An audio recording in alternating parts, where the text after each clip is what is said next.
Dears welcome back to Arcanex. So Christmas എക്സാമിന് വളരെ കുറച്ച് ദിവസമാണ് നമ്മുടെ മുന്നിലുള്ളത്. മക്കളെ ഏറ്റവും സീരിയസ് ആയിട്ടുള്ള ഒരു എക്സാം ആണ്. കാരണം ഇതിന് ശേഷം നമ്മുടെ മുന്നിൽ അധികം ടൈം ഇല്ലല്ലേ. നിങ്ങൾ ആലോചിക്കേണ്ടത് ഫസ്റ്റ് ടേമിന്റെ പോർഷൻ പോലും ക്രിസ്മസ് എക്സാമിന് ഉണ്ട് എന്നുള്ള മനസ്സിലാക്കല്ലേ. അപ്പൊ ഏതൊക്കെ ചാപ്റ്റേഴ്സ് ആണ് ഓരോ സബ്ജക്റ്റിലും പഠിക്കേണ്ടത്? നേരത്തെ നമ്മൾ കെമിസ്ട്രി ഡിസ്കസ് ചെയ്തിരുന്നു. എല്ലാ സബ്ജക്റ്റുകളും നമുക്ക് ഒന്നുകൂടി ഡിസ്കസ് ചെയ്യാം. യെസ്, അപ്പൊ ആദ്യം നമ്മൾ ഫിസിക്സിലേക്ക് പോവാണ്. ഫിസിക്സിൽ എത്ര ചാപ്റ്റർ? വേവ് ഒപ്റ്റിക്സ് വരെ പഠിക്കണം നിങ്ങൾ. വേവ് ഒപ്റ്റിക്സ് വരെ അല്ലെ. ഫസ്റ്റ് ടേമിന്റെ പോർഷൻ 20% സെക്കൻഡ് ടേമിൽ ഉണ്ടാവും. ഈ ഒരു സ്കോർ നോക്കണ്ട കേട്ടോ, അത് പബ്ലിക് എക്സാമിന്റെ ആണ്. എനിവേ വേവ് ഒപ്റ്റിക്സ് വരെയാണ് ഇതിൽ ഏറ്റവും ഇമ്പോർട്ടന്റ് ആയിട്ട് നിങ്ങൾ പഠിക്കേണ്ടത്. മാഗ്നറ്റിസം ആൻഡ് മാറ്റർ തൊട്ട് വേവ് ഒപ്റ്റിക്സ് വരെയുള്ള ചാപ്റ്റർ ആണ്.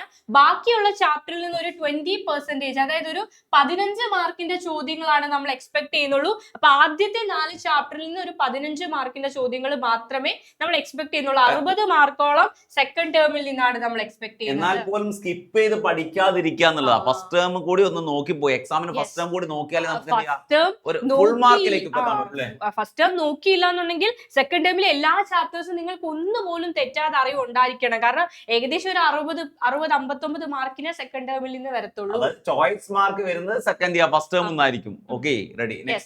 ഓക്കെ, അടുത്തത് ബയോളജിയിലേക്ക് പോവാണ്. ബോട്ടണിയാണ്. ടേം 1 2 ചാപ്റ്റേഴ്സ് ആണ് ഉണ്ടായിരുന്നത്. ആ ചാപ്റ്റേഴ്സ് സെക്കൻഡ് ടേമിൽ ഉണ്ടായിരിക്കും. നമ്മൾ പറഞ്ഞ പോലെ 15% ഓഫ് മാർക്സ് മാത്രമായിരിക്കും ഫസ്റ്റ് ടേമിൽ നിന്ന് വരിക. സാധാരണ എങ്ങനെയാണ് +2. പക്ഷേ കമ്പാരിറ്റീവ്ലി നിങ്ങൾക്ക് ഈസി ആയിട്ട് പഠിക്കാൻ പറ്റുന്നത് ബയോളജി തന്നെയാണ്. ഫസ്റ്റ് ഇയർ നിങ്ങൾ ഏറ്റവും ബുദ്ധിമുട്ടിയതും സെക്കൻഡ് ഇയർ ഏറ്റവും എളുപ്പം പഠിക്കാൻ പറ്റുന്നതും ബയോളജി തന്നെയാണ്. അപ്പൊ ടേം 2 ഈ ഒരു സ്കീം അനുസരിച്ച് ചാപ്റ്റർ 4 വരെയാണ്. അതിൽ 2ഉം 3ഉം 4ഉം ആണ് ഏറ്റവും ഇമ്പോർട്ടന്റ് ആയിട്ടുള്ള ചാപ്റ്റേഴ്സ്. ഒരു 75% മാർക്സും ഈ 3 ചാപ്റ്ററിൽ നിന്നാണ് +2 സാധാരണ വരാറുള്ളത്. ഇനി സുവോളജിയിലേക്ക് വരുന്ന സമയത്ത് molecular base of inheritance, evolution, human health and disease വരെ സെക്കൻഡ് ടേമിൽ പോർഷൻ.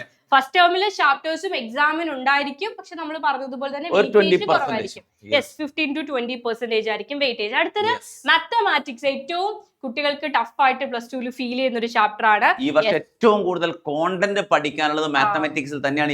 എസ്പെഷ്യലി ഇന്റഗ്രേഷൻ പോലുള്ള ടോപ്പിക് ഒന്നും വ്യക്തമായിട്ട് പഠിച്ചില്ലെങ്കിൽ മാർക്ക് ഏറ്റവും കൂടുതൽ ക്വസ്റ്റ്യൻ വരുന്ന ഒരു പാർട്ട് ഇന്റഗ്രേഷൻ. ഈ പബ്ലിഷ് ചെയ്തിരിക്കുന്ന സ്കീം അനുസരിച്ച് 3 ഡയമെൻഷണൽ ജോമെട്രി 3D വരെയാണ് നമ്മൾ സെക്കൻഡ് ടേമിലേക്ക് എക്സ്പെക്ട് ചെയ്യുന്നത്. ഇതിൽ ആപ്ലിക്കേഷൻ ഓഫ് ഡെറിവേറ്റീവ്സ് തൊട്ടിട്ടാണ് ഏറ്റവും കൂടുതൽ വെയിറ്റേജ്. അതിന്റെ പ്രത്യേകത വെച്ചാൽ ഇവർ ഏറ്റവും ടഫായിട്ട് ഫീൽ ചെയ്യുന്ന ചാപ്റ്റേഴ്സ് ഒക്കെ സെക്കൻഡ് ടേമിലാണ്.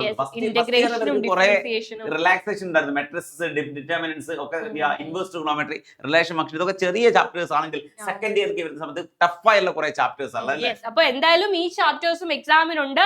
ഫസ്റ്റ് ടേമിലെ ചാപ്റ്റേഴ്സ് വെയിറ്റേജ് കുറവായിരിക്കും. പക്ഷെ സ്കിപ്പ് ചെയ്യാണ്ട് ഏറ്റവും ഇമ്പോർട്ടന്റ് ആയ കാര്യങ്ങൾ അവിടെ നിന്ന് പഠിക്കുക. ഇനി കമ്പ്യൂട്ടർ സയൻസ് എടുത്ത കുട്ടികൾക്കാണെങ്കിൽ കമ്പ്യൂട്ടർ സയൻസ് ഈ 10th വരെയാണ് നമ്മൾ എക്സ്പെക്ട് ചെയ്യുന്നത്. ഇത്രയും ചാപ്റ്റേഴ്സ് ആയിരിക്കും. ആദ്യത്തെ ചാപ്റ്റർ തൊട്ടിട്ട് 10ാമത്തെ ചാപ്റ്റർ വരെയാണ് നമ്മൾ എക്സ്പെക്ട് ചെയ്യുന്നത്. സെക്ഷൻ 10th സെഷൻ 10.5 വരെയാണ് നമ്മൾ എക്സ്പെക്ട് ചെയ്യുന്നത്.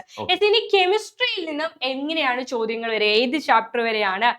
അപ്പൊ കഴിഞ്ഞ വർഷം ഒരു സംശയം ഉണ്ടായിരുന്നു, അമൈൻസിൽ നിന്ന് ക്വസ്റ്റ്യൻസ് ഉണ്ടാകാമെന്ന് ഇടയ്ക്ക് ഒരു ടോക്ക് ഉണ്ടായിരുന്നു. പക്ഷെ അമൈൻസ് സെക്കൻഡ് ലാസ്റ്റ് ചാപ്റ്റർ ആണ്. അപ്പൊ കഴിഞ്ഞ വർഷം അമൈൻസ് ഉണ്ടാവും എന്നൊക്കെ പറഞ്ഞെങ്കിലും ക്രിസ്മസ് എക്സാമിന് അമൈൻസിൽ നിന്ന് ഒരു ചോദ്യം പോലും വന്നിട്ടില്ല. മക്കളെ വേറൊരു കാര്യം പറയാം. നിങ്ങളിപ്പോ സ്കൂൾ എക്സാമിന് നിങ്ങൾ എക്സ്പെക്ട് ചെയ്യുന്നത് ഒരു നവംബർ പകുതി ആകുമ്പോൾ നിങ്ങൾക്ക് ടോപ്പിക് കിട്ടുന്നില്ല, ഒന്നും കിട്ടാൻ പോകുന്നില്ല.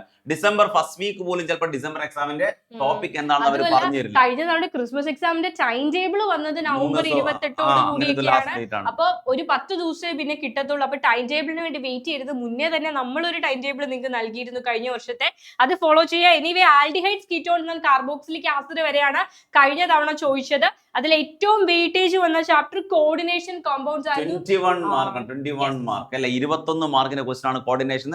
ഏറ്റവും പഠിക്കാൻ എളുപ്പമെന്ന് നിങ്ങൾക്ക് തോന്നുമെങ്കിൽ പോലും പഠിക്കാൻ കുറച്ച് ടഫ് ആയിട്ടുള്ള ചാപ്റ്റർ തന്നെയാണ് കോർഡിനേഷൻ. അപ്പൊ നമ്മൾ ഫസ്റ്റ് ടേം നോക്കുവാണെങ്കിൽ 4 8 15 മാർക്കിന്റെ ചോദ്യങ്ങൾ, ഒരു 20% മാർക്ക് അവിടെ നിന്നാണ് വരുന്നത്. ഒരു 15 മാർക്കിന്റെ ചോദ്യങ്ങൾ ഫസ്റ്റ് ടേമിൽ നിന്ന് വന്നിരുന്നു.